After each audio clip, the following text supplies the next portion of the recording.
gonna spread my wings. It's my chance to shine.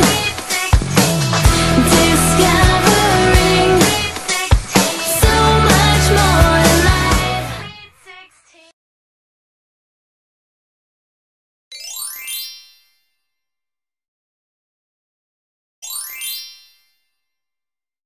Welcome everybody to my super sweet Tsagaan Sar, which is the Mongolian celebration of the new Lunar New Year, and it will begin promptly tomorrow morning at sunrise when we say goodbye to the Year of the Horse and welcome in the Year of the Sheep. This is a very big holiday for Mongolian people. It's going to last for 15 days, and there's tons and tons of prep work that goes into getting ready for the holiday. So for the past month, people have been very busy getting their homes ready and cooking all of the food that which they're going to serve during the holiday. The main food that people eat is called bots, which is a dumpling, and it is made from diced meat inside dough pockets, which you can steam. And because it's so cold outside, a lot of Mongolians just make a lot of their boats in advance, and then you can put them outside where they will stay frozen, and then you can just serve them whenever people come into your home to visit on holiday. And Mongolians will make upwards of 1,000 boats for this holiday because they expect so many visitors, so it takes a lot of work. After you have all your boats made, you then need to get your table all set and ready. And the main centerpiece of the Tsagaan Sar table is called an ide, which is a layer of cakes with candy on top of it. And those cakes, I have one here, it's called bo, which is just a fried dough with a cool design carved out into the middle of it. And on top of your layers of bo, you have what is called dogli tsagaan, which literally means white circle, and it is a sweet made from butter and sugar with an intricate design cut out in the middle. And on top of that, you will have candy and chocolate and lots of other things. And as you'll see, most Tsagaan Sar tables look pretty similar. Next to the ide, you're going to have your meat dish, which is called ots. And ots is a sheep's head and back and tail on top of a layer of beef. So it's pretty hearty. And the third staple that you'll see on all Tsagaan Sar tables is, of course, vodka. Alright, so while Mongolian people have been preparing for the holiday, I had to get a new del, and a del is the traditional Mongolian robe, which people wear on Tsagaan Sar.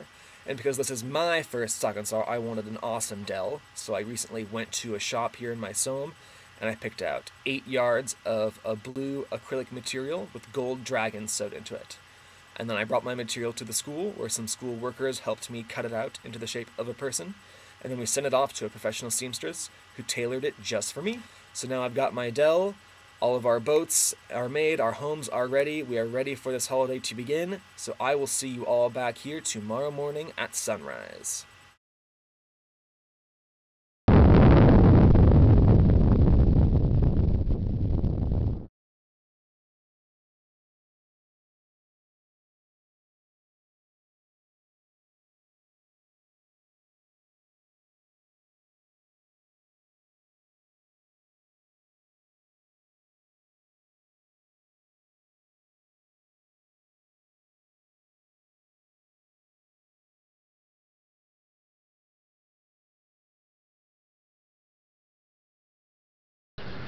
Alright everyone, I just arrived back in my Hasha from watching the sunrise to find my Hasha dad, Bruto, and my Hasha mother, Tsudolger.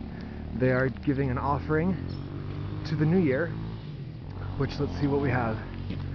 It looks like tea, rice, and a sheep's head. And we are sprinkling, and we have some neighbors arriving. Hello, good morning. Hello.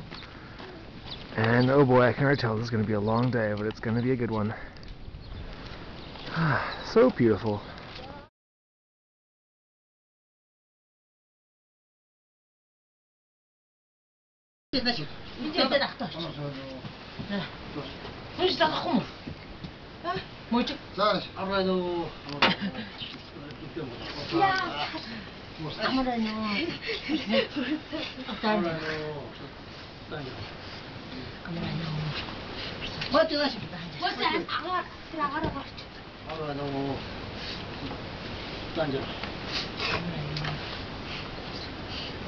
So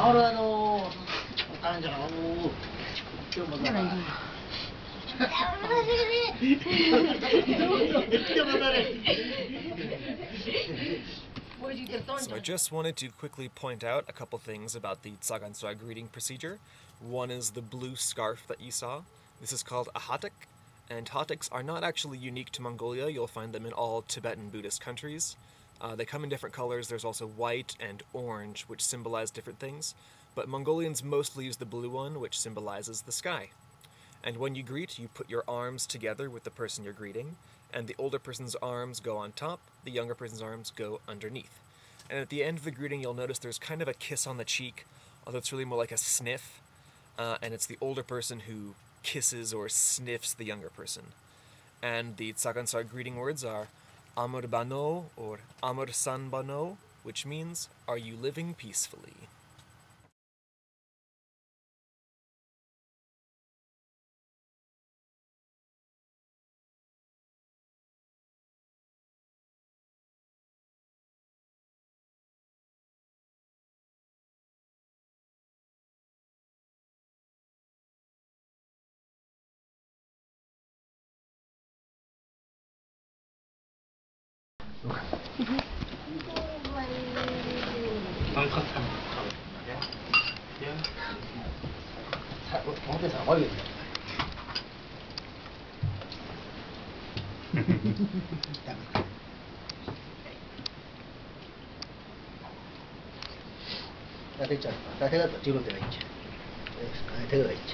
자, 오케이.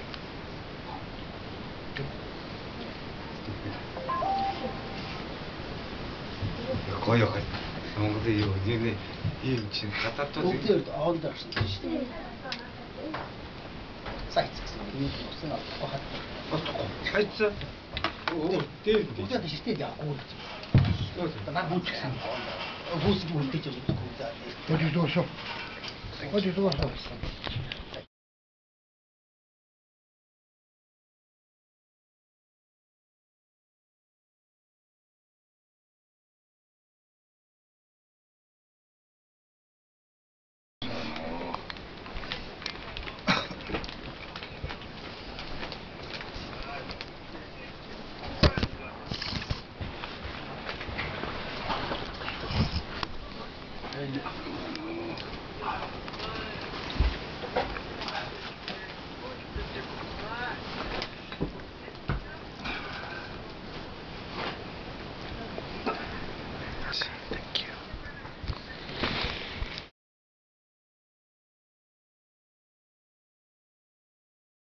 맞지?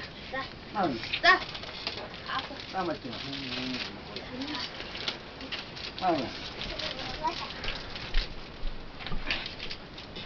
보이나?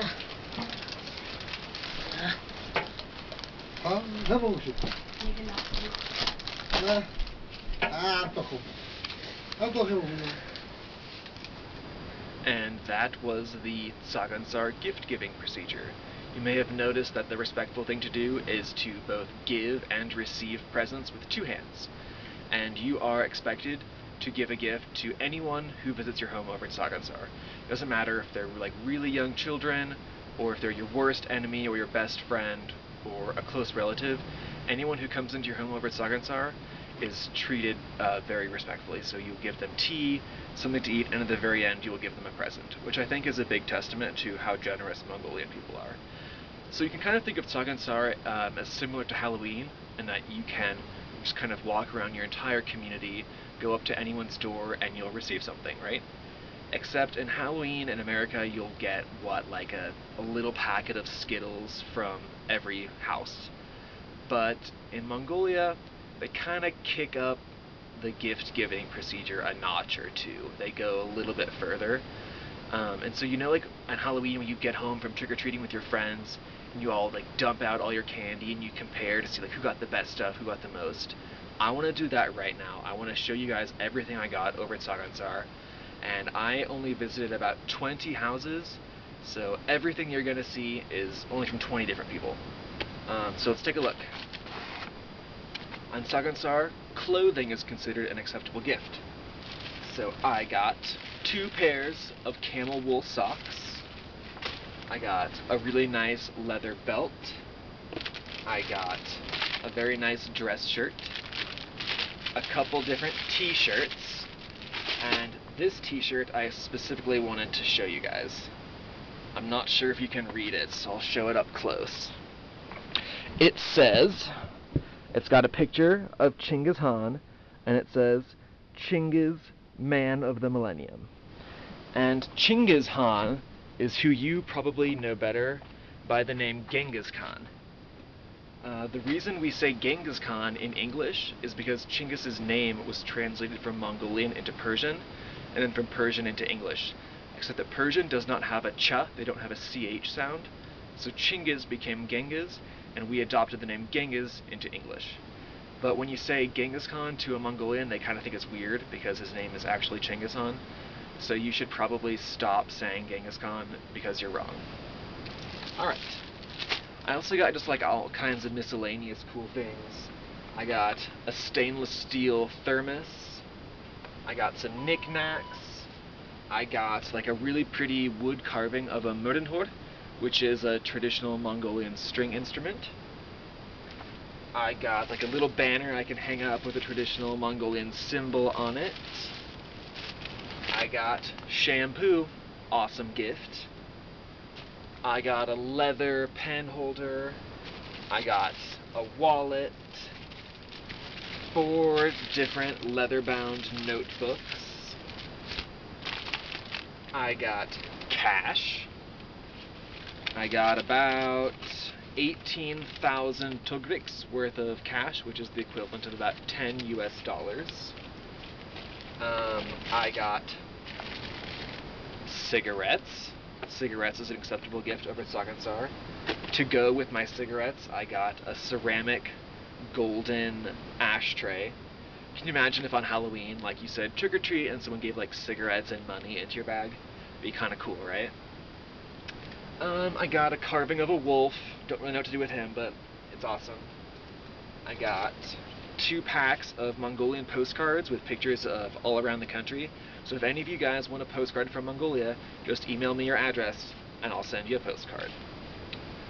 I also got a little game called Tsagaan, which is a very, very traditional game. And it's kind of like dominoes or dice in that you can use it for a variety of different kinds of games. And Tsagaan means ankle bones. And the game is literally made from the ankle bones of sheep.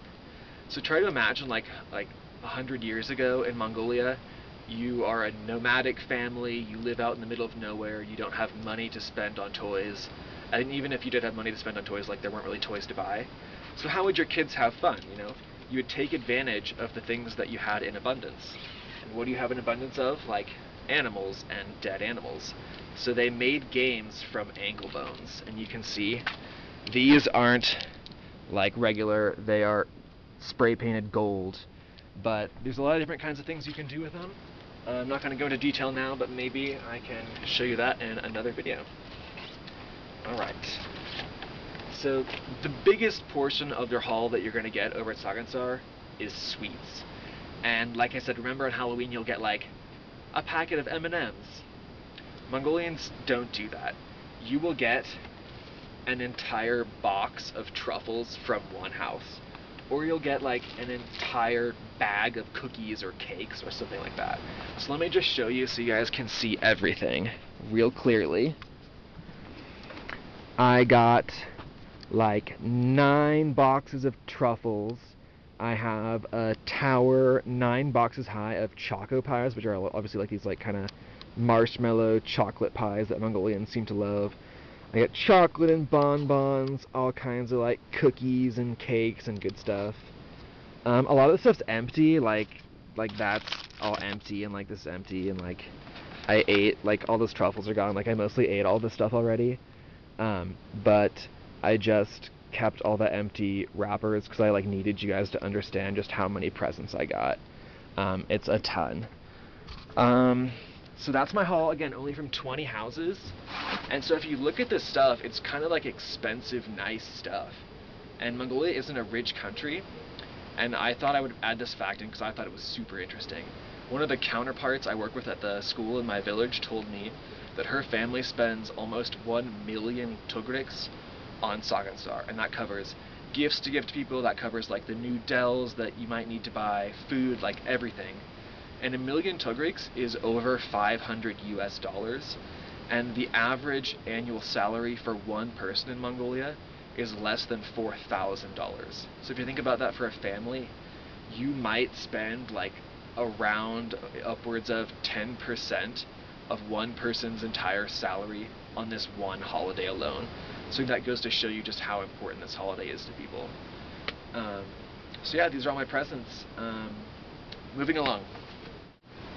Alright guys, thank you so much for coming to my super sweet Tsagaan Sar. Hopefully you learned something, hopefully you had as much fun as I did. But now the party's over and I've got to eat truffles, which means that you guys have to leave. But on your way out, see if you can remember what I taught you in the first video. When you leave my gear, which direction do you have to walk?